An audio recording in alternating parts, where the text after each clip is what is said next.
Welcome to complete solutions. आज हम एक ऐसे कोर्स के बारे में बात करने वाले हैं जिसको आफ्टर 10th कभी भी किया जा सकता है। बहुत ज़्यादा एग्जामिशन बेनिफिट है, प्रोफेशनल कोर्स है, सीए प्लस एमबीए का कॉम्बिनेशन है। रिजल्ट आपको 48 आवर्स में मिल जाता है जिससे आप डिसीजन ले पाते हो कि आप पास हैं या फेल हैं, कि आपको आगे तैयारी कैसे करनी है। इतना जल्दी आपको रिजल्ट मिल जाता है और इसमें टोटल 16 पेपर होते हैं। हम बात करने वाले हैं सीए प्लस एमबीए कॉम्बिनेशन के बारे में, यानी सीमा कोर्स के बारे में। तो हर एक पॉइंट को मैंने क्लियर किया है इसमें, उसके बाद आपको डाउट नहीं आएंगे। बट फिर भी अगर आपको लगता है कि ऐसे डाउट है तो उसके लिए भी लास्ट में क्वेश्चन एंड आंसर, जो जनरल डाउट आते हैं उनकी पूरी डिटेल्स दी है मैंने। आप कमेंट भी कर सकते हैं। तो हम क्या क्या देखने वाले हैं, मैं आपको पूरी डिटेल के साथ बताने वाला हूँ कि कितना टाइम लगता है इस कोर्स को करने में। अगर आप आफ्टर 10th करते हो तो कितना टाइम लगता है, कितनी फ़ीस लगती है। फ़ीस में membership fees, registration fees, examination fees, subscription fees, जो कि इंडियन रुपी में कन्वर्ट करके भी मैंने बताया है, जो कि एक भी वीडियो यूट्यूब पे ऐसा नहीं है जिसमें आपको फ़ीस को इंडियन रुपीज़ में बताया गया हो। तो हर एक पॉइंट को मैंने कवर किया है। एलिजिबिलिटी क्राइटेरिया क्या है, एग्जामिशन बेनिफिट किसके लिए क्या है, क्योंकि काफ़ी सारे लोगों को ये डाउट रहता है कि अगर हम एमकॉम या एमबीए किए हुए हैं तो हमारे लिए कितनी एग्ज़ाम है। क्योंकि जब आप चेक करते हो तो कई लोगों को एग्ज़ाम दिखाता है कि आपको 12 एग्ज़ाम देनी है, कई लोगों को ये दिखाता है कि आपको 2 एग्ज़ाम देनी है। तो मैं सारी डिटेल्स बताने वाला हूँ कि किसको कितनी एग्ज़ाम देनी है, कहाँ चेक करना है, सैलरी क्या होती है। और हम बात कर रहे हैं सीमा कोर्स की डिटेल के बारे में। सीमा कोर्स के सब्जेक्ट देखेंगे। आप इसके बाद जॉब में जाना चाहते हैं, बिजनेस में जाना चाहते हैं, पार्टनरशिप, कंपनी, नेटवर्किंग, तो हर फील्ड में आप जा सकते हैं। तो ये कोर्स आपको एक बेहतरीन करियर देता है और ग्लोबली रिकग्नाइज्ड है, जैसे कि आपको पता है। तो इसको करने के बाद आपको ऐसा नहीं है कि आपके लिए कोई, आपको इंडिया में ही जॉब करनी है या अदर कंट्री में जॉब करनी है। आप किसी भी कंट्री में सेट हो सकते हैं। आपका जो फॉरेन जाने का ड्रीम है वो पूरा हो सकता है सिर्फ एक कोर्स को करने के बाद। प्लस पॉइंट ये है कि आफ्टर 10th कभी भी किया जा सकता है। तो चलिए हम स्टार्ट करते हैं। सबसे पहले हम बात कर लेते हैं इसके लेवल 1 की। तो ये देखिए इसमें क्या होता है, लेवल 1 4 लेवल होते हैं टोटल। फर्स्ट लेवल होता है सर्टिफिकेट इन बिजनेस अकाउंटिंग। इसमें फर्स्ट, सेकंड एंड थर्ड जो पेपर होता है इसमें आपको 60 ऑब्जेक्टिव टेस्ट क्वेश्चन आते हैं। एंड जो फोर्थ पेपर होता है उसमें 85 ऑब्जेक्टिव आते हैं। एग्जाम का टाइमिंग होता है 120 मिनट का और ये कंप्यूटर बेस्ड होता है, ऑन डिमांड होता है, कभी भी आप इसे दे सकते हैं। मतलब पूरे साल में जब आपको एग्ज़ाम देनी है तो आप दे सकते हैं। उसके बाद रिजल्ट आपको 48 आवर्स में मिल जाता है। तो आपको काफ़ी ईजी होता है डिसीजन लेने में कि अभी मुझे इस पेपर के लिए पढ़ना है कि नेक्स्ट पेपर के लिए पढ़ना है, क्योंकि 48 आवर्स में आपको 2 दिन में रिजल्ट मिल जा रहा है। प्लस पॉइंट है। इसके बाद आप इसे लेवल 2, लेवल 3, लेवल 4, तो अगर आप लेवल 2, लेवल 3, लेवल 4, यानी फर्स्ट लेवल पे क्या होता है, 4 पेपर होते हैं, चारों ऑब्जेक्टिव हैं। And second and third and fourth level पे एक एक केस स्टडी पेपर आता है। तो यहाँ पर आपको टाइम मिलता है 90 मिनट्स और ये भी ऑब्जेक्टिव है। इसमें second and third and fourth level पे एक एक केस स्टडी पेपर आएगा जिसके लिए आपको 3 घंटे का टाइम दिया जाता है। और ये एग्ज़ाम, केस स्टडी एग्ज़ाम साल में 4 बार होती है और इसमें आपको जो रिज़ल्ट है वो 1.5 से 2 महीने में मिलता है। फिर अगर हम बात कर लें इसकी रजिस्ट्रेशन फ़ीस डिटेल के बारे में, जो कि इंडियन रुपीस में आपको देखने को यूट्यूब पे नहीं मिलती है, तो ये जो ब्रिटिश पाउंड का रेट है, ब्रिटिश पाउंड आपको 77 लग जाते हैं रजिस्ट्रेशन के लिए। आप स्टूडेंट हैं, रजिस्ट्रेशन के लिए 77 ब्रिटिश पाउंड लगेंगे। तो अभी जो करेंट प्राइस चल रहा है उसके हिसाब से 70-100 अप्रॉक्स आपको लग जाते हैं रजिस्ट्रेशन के लिए। और सेकेंड है कि रजिस्ट्रेशन में भी टाइप होते हैं कि आप कैसा रजिस्ट्रेशन, मतलब आप किस लेवल पे देना चाहते हैं, after 10th, after 12th, after B Com, professional qualification है आपके पास, एमबीए, एमकॉम किए हुए हैं, तो अलग अलग लेवल के लिए अलग अलग एंट्री रूट है।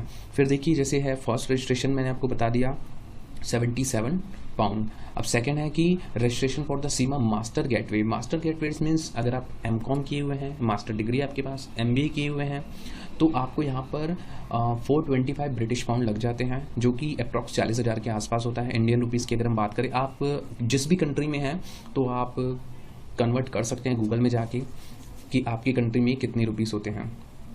तो स्टूडेंट की जो सब्सक्रिप्शन फ़ीस होती है वो यहाँ पर, सब्सक्रिप्शन फ़ीस आपको यहाँ पर 120 ब्रिटिश पाउंड यानी कि 11,200 रुपये लगता है। आपने जैसे भी रजिस्ट्रेशन करवाया 7 to 8,000 देके फिर आपको सब्सक्रिप्शन फ़ीस देनी होती है। और अगर स्टूडेंट जो फाइनल लेवल क्रॉस कर चुका है तो उसके लिए 25,600 हो जाती है। मेंबरशिप फ़ीस जो एप्लीकेशन फ़ीस है, यानी कि जब आप सीमा लेवल क्रॉस कर लेते हैं, मीन्स आप सीमा एग्जामिनेशन क्रॉस कर लेते हैं, आप पूरी एग्जाम को पास कर लेते हैं, तो आपको मेंबरशिप लेनी पड़ती है। जैसे कि इंडियन कोर्सेज में भी हमको मेंबरशिप लेनी पड़ती है, CA या CMA हो गया, तो वहाँ पर आपको 165 ब्रिटिश पाउंड अप्रॉक्स लगते हैं, मतलब 15,400 रुपये। और अगर हम बात करें एग्जामिनेशन फ़ीस की, तो लेवल 1 की जो एग्जामिनेशन फ़ीस है लगभग आपको 30,000 रुपये लगती है। इसमें सबसे ज़्यादा जो एक्सपेंसेस है वो एग्ज़ाम का ही है, तो लेवल 1 में लगभग आपको 30,000 रुपये। और अगर हम बात करें लेवल 2 में तो अप्रॉक्स 40,000, लेवल 3 में भी सेम है 40,000, लेवल 4 में आपका 45,000 लग जाता है। अगर हम बात कर लें इसके सब्जेक्ट के बारे में, तो जो फर्स्ट लेवल होता है सर्टिफिकेट लेवल, तो इसमें सब्जेक्ट होता है आपका fundamental of business economics, second होता है fundamental of management accounting, and third होता है fundamental of financial accounting, and fourth होता है fundamental of ethics, corporate governance and business law. ये फर्स्ट लेवल है, ये उनके लिए एग्जम्प्ट हो जाता है जिन्होंने BCom किया हुआ है। आफ्टर 10th, आफ्टर 12th, या अगर अदर फील्ड से आप यानी आर्ट्स साइंस मैथ्स से हैं तो आपको फर्स्ट लेवल देना पड़ेगा। बट अगर आप कॉमर्स से हैं, BCom किए हुए हैं, BCom ग्रेजुएट हैं, तो आपको फर्स्ट लेवल नहीं देना होगा। अब अगर हम बात करें सेकेंड है जो ये ऑपरेशन लेवल, तो यहाँ पर आपको एक केस स्टडी एग्ज़ाम आती है, और बाकी आपको मैनेजिंग फाइनेंस इन डिजिटल वर्ल्ड, जो कि अभी इसका नाम चेंज हो गया है, and management accounting and financial reporting. और इसके बाद अगर हम थर्ड लेवल की बात करें जो कि मैनेजमेंट लेवल है, तो इसमें भी आपको एक केस स्टडी एग्ज़ाम देनी होती है, और उसके बाद आपको ये managing performance, advance management accounting, advance financial reporting, जो कि generally CA, CS, CMA Indian courses में हमको देखने को मिलता है। सिलेबस जनरली उसी टाइप का है, बट प्रोफेशनल क्वालिफिकेशन है, आपको एक वर्ल्ड वाइड सेट होने के लिए डिग्री मिल रही है। जनरली इसका जो अभी सीमा कोर्स की जो वैल्यू बढ़ी है वो MNCs के कारण ही बढ़ी है। अभी मैक्सिमम कंपनी की जो CEO हैं सीमा कोर्स के लिए जा रहे हैं, क्योंकि अपने को अपडेट करने के लिए। अभी जैसे कि ग्लोबलाइजेशन हुआ है, हर कंपनी अपनी रिच बढ़ाना चाहती है, अदर कंट्री में वर्क करना चाह रही है, तो इसके लिए ज़रूरी हो गया। तो मैं कहूँगा कि आप इस कोर्स को ऐसे कोर्स करिए जिससे आपकी वैल्यू बनी रही, मतलब आपके पास ऑप्शंस बहुत ज़्यादा हो। ये नहीं है कि सीमा इकलौता ऐसा कोर्स है, ACCA भी काफ़ी अच्छा कोर्स है। मतलब आपका जो ड्रीम है कि आप एक ऐसी डिग्री करना चाहते हैं जिनकी वैल्यू हमेशा बनी रहे, तो आप सीमा कर सकते हैं, बेस्ट कॉम्बिनेशन है।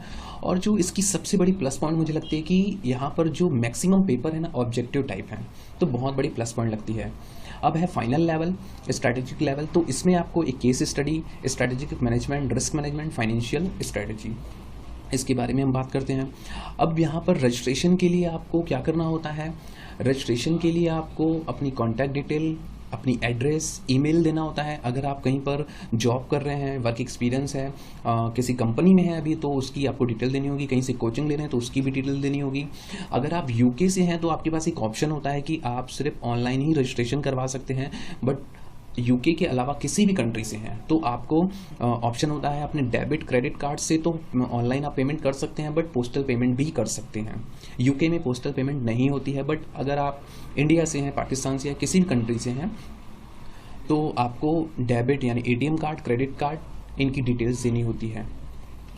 अब हम बात कर लेते हैं कि आफ्टर 10th एंड 12th तो एग्जाम्शन क्या है। तो एग्जाम्शन है 0, आपको यहाँ पर एग्जाम्शन नहीं मिलेगा। 3 से 3.5 साल आपको लग जाते हैं, आपको पूरे पेपर देने होते हैं after 10th, after 12th। Best time होता है after 10th and after 12th। After 12th भी बहुत अच्छा टाइम है। आप जैसे कि कई लोगों के मन में डाउट होता है, सर हम ग्रेजुएशन की बात करें तो आप 3 साल अपने वेस्ट क्यों कर रहे हैं?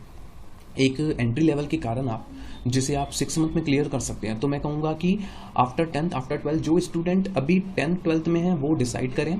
बाकी अगर आपका ठीक है BCom चल रहा है, फाइनल ईयर में है, तो फिर उसके बाद क्योंकि अभी आपको ये पता चल रहा है तो कोई प्रॉब्लम नहीं है, बट आपके पास टाइम है, 10th 12th में है, तो आप 3 साल बर्बाद मत करिए। आफ्टर BCom आपको एग्जाम्शन मिल जाता है 4 पेपर से, मतलब फर्स्ट लेवल से, तो आपके 3 साल लग जाते हैं। इसके बाद अगर आप after CA CMA inter qualified हैं, CA CMA इंटर क्वालिफाइड हैं, तो आपको यहाँ एग्जाम्शन मिल जाता है 6 पेपर से, मतलब 10 एग्ज़ाम आपको देनी होती है, 10 पेपर देने होते हैं, जो 1.5 साल आपको लग जाएगा। अगर हम बात करें MCom या MBA की, तो आफ्टर MCom या MBA आपने कैसे भी किया हो, चाहे वो डिस्टेंस लर्निंग से हो, कैसे भी किया हो, MCom भी कैसे भी किया हो, तो आपको यहाँ एग्जाम्शन मिल जाते हैं। मतलब एक एग्ज़ाम देनी होती है आपको एंट्री लेवल पे, उसके बाद आपको 4 और एग्ज़ाम देनी होती है फाइनल लेवल की। तो यहाँ पर 11 पेपर से आपको एग्जाम्शन मिल जाता है, मतलब मिनिमम आपको 5 पेपर तो देने ही पड़ेंगे।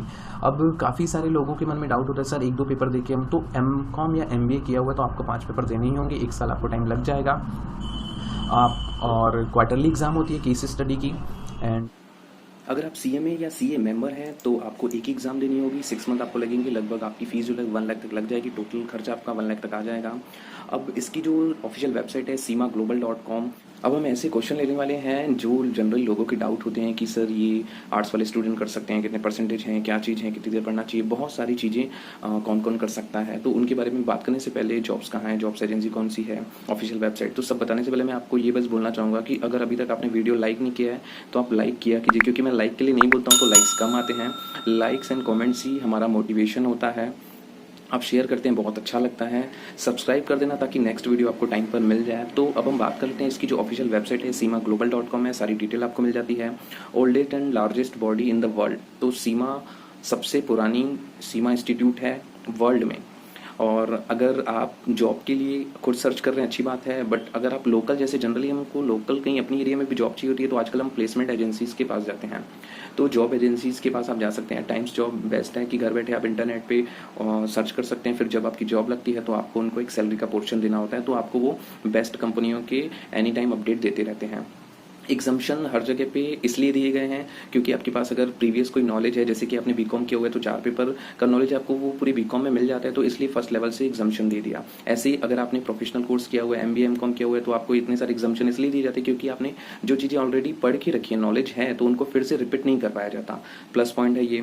अगर आप ACCA क्वालिफाई है तो आपको 5 पेपर देने होते हैं, बट ACCA के बारे में आपको डिटेल नॉलेज है तो इंस्टीट्यूट से आपको बात करनी होगी, और अगर आपके पास वर्क एक्सपीरियंस भी है तो आपको 1 पेपर देने के बाद भी आप सीमा की डिग्री ले सकते हैं। बट अगर आप ACCA हैं तो सीमा करना कोई कुछ खास नहीं है, क्योंकि सीमा और ACCA दोनों अपने आप में एक बेस्ट डिग्री है। क्या आर्ट साइंस मैथ्स वाले कर सकते हैं? बिल्कुल कर सकते हैं, बट मैं पर्सनल ये बोलना चाहूँगा कि अगर आप आर्ट साइंस या मैथ्स से हैं, अकाउंटेंसी की नॉलेज नहीं है, तो आपको 11th-12th की अकाउंटेंसी की नॉलेज लेके आनी चाहिए। इंस्टीट्यूट आपको हाँ बोलेंगे, बट शायद ही उतनी हेल्प कर पाएँ, क्योंकि बेसिक्स आपको प्रोफेशनल कोर्स में बेसिक थोड़ी करवाया जाए, क्योंकि 95% लोग कॉमर्स से होंगे या 90% लोग, तो 10% लोग के लिए 90% को रोका नहीं जाएगा। तो इसलिए आपको बेसिक्स अच्छे से करके जानी है, मतलब 3 to 6 मंथ आपको अपने बेसिक्स में देना चाहिए, अकाउंटेंसी में स्पेशल तो। और प्लस पॉइंट ये भी है कि आफ्टर 10th कभी भी किया जा सकता है। डेली आपको 2.5 से 3 घंटे पढ़ना चाहिए, मतलब आपकी प्रोडक्टिव स्टडी जो है 2.5 से 3 घंटे होनी चाहिए, सफिशिएंट है। आप अपने जॉब के साथ भी इसे क्लियर कर सकते हैं, बट अगर आप आफ्टर 10th आफ्टर 12th कर रहे हैं तो आपको ज़्यादा टाइम देना होगा, क्योंकि टाइम के साथ आपकी माइंड की कैपेसिटी भी बढ़ती है, मतलब आप जॉब के साथ भी इसे कर सकते हैं।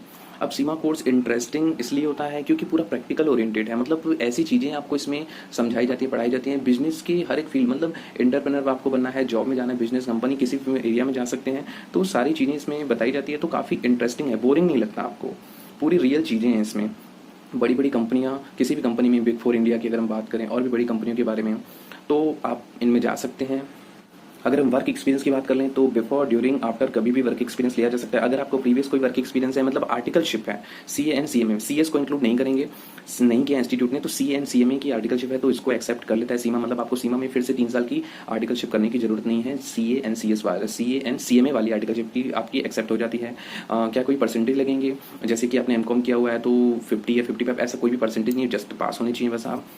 तो institute time to time update भी लाता रहता है, पॉलिसी भी चेंज करते रहता है, तो दोस्तों आपको थोड़ा सा ध्यान करना चाहिए। जैसे कि पहले MBA क्वालिफाई स्टूडेंट को 12 पेपर देने होते थे, बट अब 5 पेपर देने होते हैं, तो आपको ये थोड़ा सा ध्यान रखना चाहिए। फाइनली थैंक्स फॉर वॉचिंग, और कमेंट करिएगा कि आपको ये वीडियो कैसा लगा। कोशिश करूँगा नेक्स्ट वीडियो आपको फेस कैम मिले।